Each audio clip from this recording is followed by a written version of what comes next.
If I'm guessing correctly, you've been immersed in the digital world of photography for a long time now. Some of you may still dabble in the analog world of photography, right? Film and all of its little doodads.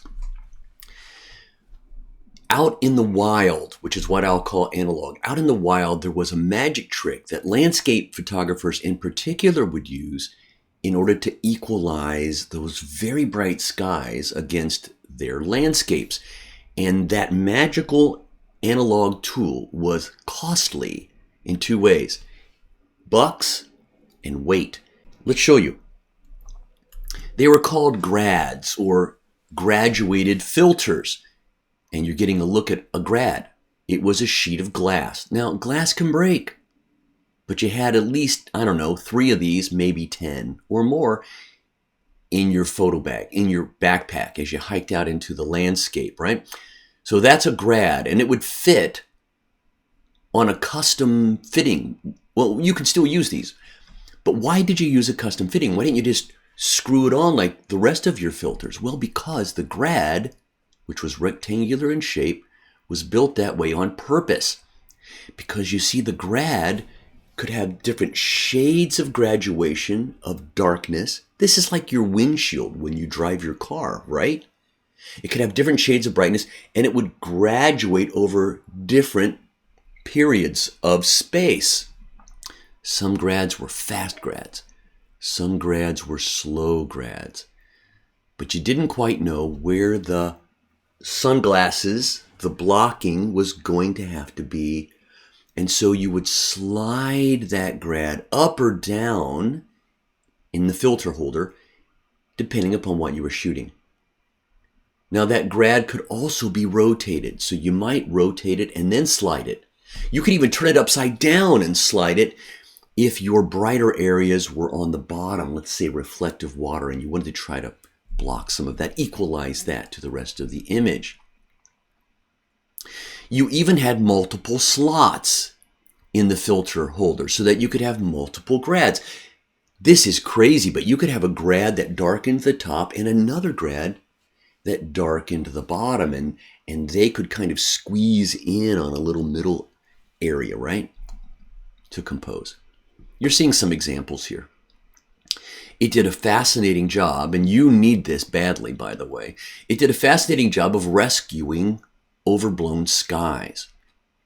You see, if one had to expose for this dark canyon of trees and shade, by definition, it would blow out the skies.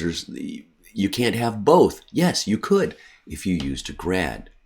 But I want you to notice there's a little foreshadowing going on here. Look what it did to the already perfectly exposed areas. In this case, some of the canyon walls. Foreshadowing. This is an image I just found on Google of somebody sitting there using their grad. The grads came in many colors, as in this tobacco grad. You and I call it orange. There's a blue grad. Now, why would I use a blue grad? A blue graduated filter. You know, skies. Why yellow? Sunsets. Why purple? Well, purple. Maybe just for creative look, but also to turn back, dial back, compensate for fluorescent lighting. Here's an example I found on Google as well. There's a great image, but look what it looks like with an orange or a tobacco grad over it. Ooh! Hot baby. The grad might be turned sideways so that the darker side of the grad was on the side of the sun itself, the sun, and it would gradually turn off as it left the sun. But this photographer got caught.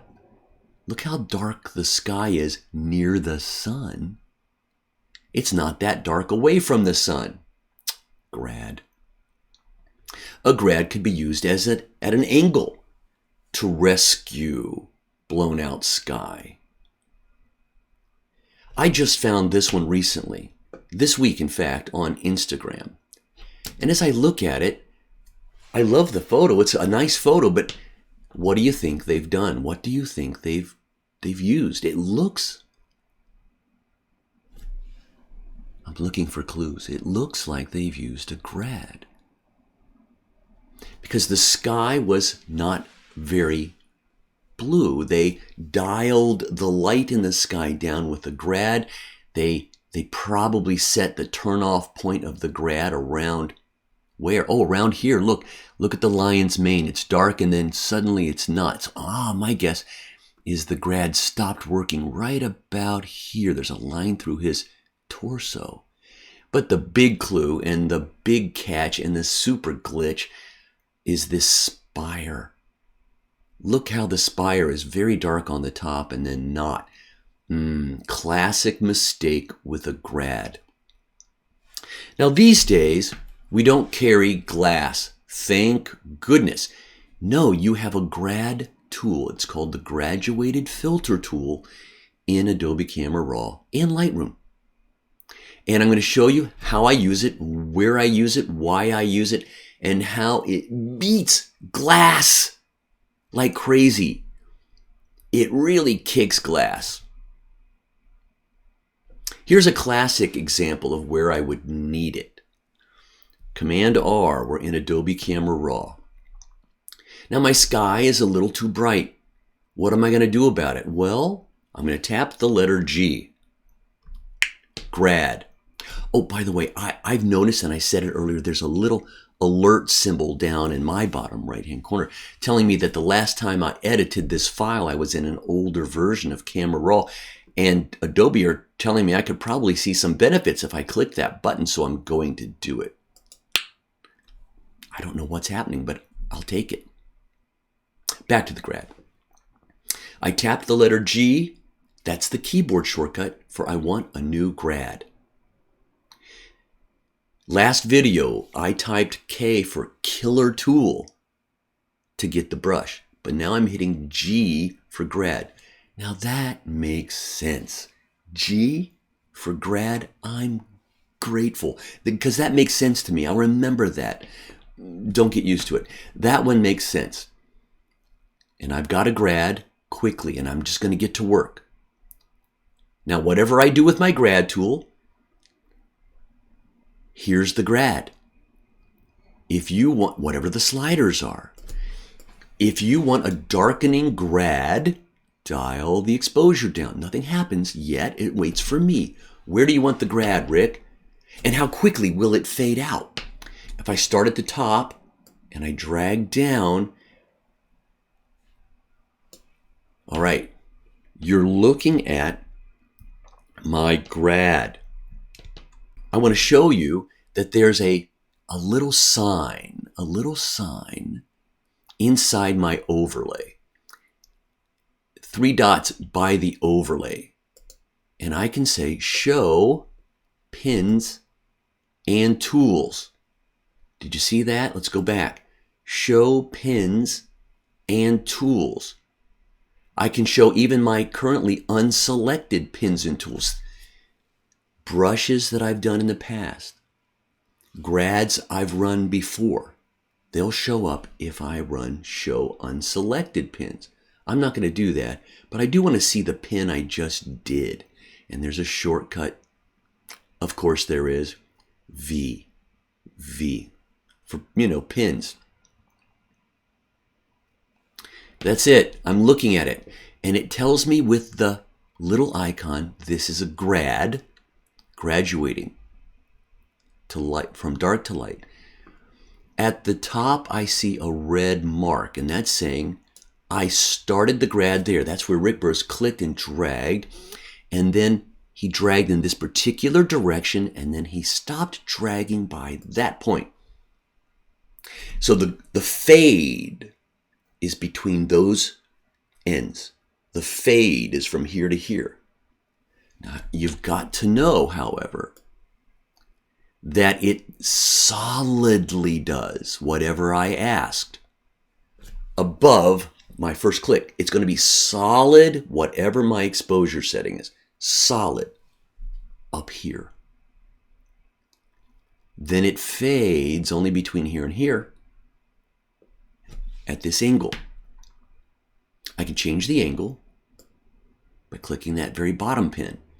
Change the angle. I can change the fade amount by clicking and re-dragging. Now, I'm showing you how the tool is activated and edited and used. But I've got to stop and say, wow, I love what it did to my sky. I'm going to hit the letter P for preview. Oh my gosh, what a long way we've come. I'm shooting in RAW format, and so there's a lot of detail in a sky that I need to draw out, and the grad tool is a beautiful tool for skies. Was there a glitch? Yes. Now, right now, Adobe Camera Raw's graduated filter, grad, is tied with glass. With one tiny exception probably, and that is that I can customize my grad distance, and I can't customize it on glass without grabbing another sheet of glass that has a different fade. So I love that I have an improvement here on the old analog standard grad tool. That's cool. But they both share the same problem. It darkened my tree, the stump of a tree, and you can tell. I got caught. It's very, very dark, almost black at the top, and then it fades down through the tree trunk, and this tree is also being faded. So I got caught. That's a grad. Now let me introduce you finally to the intersect function. That is going to be remarkable, and you'll really need intersect when you use a grad, most probably always. Here we go. Look at my mask panel. Did I create a grad? I did. Now it's called Mask 2. Let me change the name to Sky. Well, right now I should say Sky plus top of that tree. I used a linear grad. First time you've seen that subcomponent show up. I can add to the grad. I can subtract from the grad. I can add to the grad with a brush. That's fascinating. I can add to the grad with my object selection tool, and so on. That's really starting to exponentially explode my options here. I can subtract or add, you know that. But I don't see my friend intersect. Here's the trick. Hold the Shift key. When you're editing, working with a grad, if you hold the Shift key on Mac or PC, add and subtract turn into your intersect button. Why do I care? Here you go. This is how a grad becomes super magical. The magic of masks with a grad. When I intersect, I'm saying take this darkening grad and intersect it with my sky only. It's only allowed to affect my sky. It does not affect the trees or anything else. You just kicked glass. P for preview. Before and after, the original exposure of the tree is set. Now I know thousands of Lightroom users and thousands of Adobe Camera Raw users do not know this trick because they keep posting on social media. Oh, the hideous, in my opinion now, I can't help. I can't stop seeing it. Those grads that went on everything, but you are sharper than that. All right? By the way, I'm going to keep going because I can't stand it. Now, I can't help myself, so I'm going to go ahead and add, it has nothing to do with grads. I'm going to add an object selection. And in my objects, I'm going to show off and just use a big rectangle and say, let's fix this bench. It's whatever's in this general vicinity here, right about there. And when I let go, you're going to see, whoa, great selection of the bench. I'm going to use that, okay? My bench needs a little love. So I'm going to hide my overlay, ask for my highlights to go down, ask for my whites to come back down, equalize a little bit, and I might add a little bit more saturation to the bench, pop a little bit more color. Okay, P for preview, before and after, nice on the bench. Now I can sleep tonight. I'm going to say done. a grad, and an object. I'm just using two. Oh my gosh, I can't stand it. I got to keep going. I'm sorry you have to watch this. Here's another classic example of the necessity for a grad. Oh, Grand Canyon, amazing cloudy sky. Don't we love stormy and cloudy skies? Oh, I know I do. Everybody else runs in. We photographers run out, don't we? G for grad. Grad. I'm just clicking and dragging. Typically, the grad would crisscross or go down to the horizon. I've done it. I'm going to do Command-Option-R to reset. Y to hide it. Let's see what I've got. There's a great slider called dehaze, and dehaze is terrific for skies. It improves contrast and detail. That's awesome. But often it overplugs my shadows. And so when I run dehaze, I always pay a little extra attention to my shadows, and I might pop my shadows back up just a little, a smidge. I don't mind this. It's kind of fun. I think I want to add a little bluing though. So I'm going to sneak and drag in addition a little bit more blue. Not bad, not bad. Now everything I did, of course, happened to the tree as well. When anything sticks up into your sky and you run a grad, you're in trouble. So here we go. Shift for intersect. Intersect with my sky alone. The tree comes back. I'm golden. I'm good to go. Wait a minute. A new grad, the letter G, a second grad. Oh, you could have two. Remember, I could have two. And I'm going to do the same thing from this side to that side because that side was a little too bright. I did it. Shift key. Intersect with the sky alone. I've got two grads. Let's hit the letter P and see where we were before. Ooh. After. Ah. Ooh. Ah. Ooh, ah. Beautiful. A grad. A grad. Done. You're going to love this. You're going to use this. I use it on skies all the time. Here we go. Another example. Grad. G for grad. Click and drag. Darker. Oh, shoot. Look what it did to my tower. It darkened it, and I can actually see where it stopped. It got caught. Shift. Intersect. Sky. Alone. Phenomenal. So fast. So easy. That's magic. We've been here before. You've already seen it. Grad. Click and drag. That's not what I want. I don't want to brighten it. I'd like to darken it a little. Maybe add a little bluing. But don't do that to faces because blue in faces is sickness. It's unhealthy. So we must intersect with the sky alone. Done. You get the idea. And I've shown you the rhythm. Shown you the rhythm. Now, it doesn't always have to darken. Grad. Click and drag. I'm going to hide it. Let's brighten. And then let's shift, intersect, subject. Avoid the subject, please, this time. Oh, subject alone. See, oh, it did her. Oh my gosh.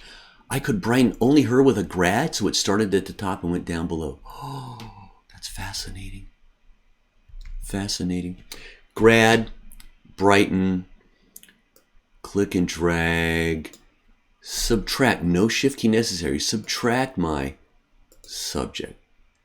So I can intersect with my sky. I can subtract my subject. Protect the subject. Protect that focal point. One more grad. One more linear grad. Now let me be specific. When I talk about grads on glass, in the analog world, and here in the digital world, now they're referred to as linear grads, lines that graduate. But they don't all have to be linear. G is the shortcut for a linear grad. When I click and I drag, I'm going to darken that background. Yeah, but subtract my subject. Very nice. Look at the distinction it creates from my foreground to my background. That's excellent. And that's why we do this, by the way. We're creating a distinction from foreground to background. Now, that's done often in the photo studio, isn't it? I'll put a little light behind my subject and shoot it on the background behind her to create a little glow. Well, we can do that with another grad. This isn't the linear grad.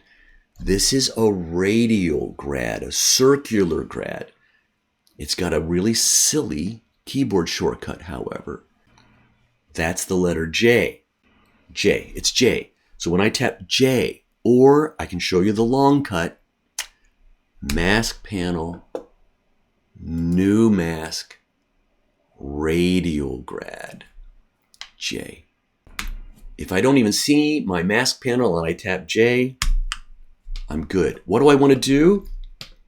I want to brighten, but just a little bit. Where? Well, behind her face. But you see what I've done? I'm clicking and dragging, and it's drawing out that oval about where I'd like it. But it's also doing her face, isn't it? I let go. Now, if I want to see, my tool, my pins, I have a lot of them, don't I? I did that keyboard shortcut for show pins, which was V. That's what I just tapped from the 3 dots. And I can see that the circle is the grad tool shortcut. All these other, I don't know, these things that look like tags, or I'm in America, right? So baseball home plate, that sort of thing. Those were brush pins. And I'm hovering just to see what I did and where I did it. Those were brush pin icons. The grad tool is a circular icon. The radial grad tool. You already saw the grad, linear grad, was a rounded corner rectangle with a grad in it. But I can pick that up and move it around. Fair enough. But it's doing everything inside. What is it doing? It's doing whatever, I'll hide my pins now. It's doing I hit V, whatever my sliders command it to do. But it does it everywhere, including her face, until you and I know what. Let's subtract my subject. And now I've recreated what I might have had in Studio. Look at the top of my mask panel. I believe this is the first time I'm doing this for you. I want to see before and after, but just for the mask. So when you hover over the mask, there's an eyeball over there, and you can say, don't show me. Show me. So that's where we started when we first opened this image, and that's what we've done. Now that I look at it, it seems to me to be a little harsh. So I'm going to go right back to my slider and dial the effect down a smidge. I'm talking all technical. Before and after. I'm happy with that. I'm recreating radial backlight with a radial grad. Grads. Whew! So awesome. And it's important to realize that the grad can darken and can also be inverted. Let's take a peek at a final example. I'm going to hit the letter J for my, look at my hands, right? A radial grad. J. I just use that to remember it. It's a J. J for radial grad. And I'm going to darken. The problem with the radial grad is that every time you use it, it thinks you want to do it inside of the circle, inside of the radius of that circle. I'm going to let go and hit X. And it flips it. Right? X inverts. So if you think of it, it's a way, and I'm going to readjust. It's a way to darken the edges and corners, but it doesn't have to be center bright, which is what darken edges and corners normally does. It's right in the middle. Well, his face is not right in the middle. So it's better that I use a grad.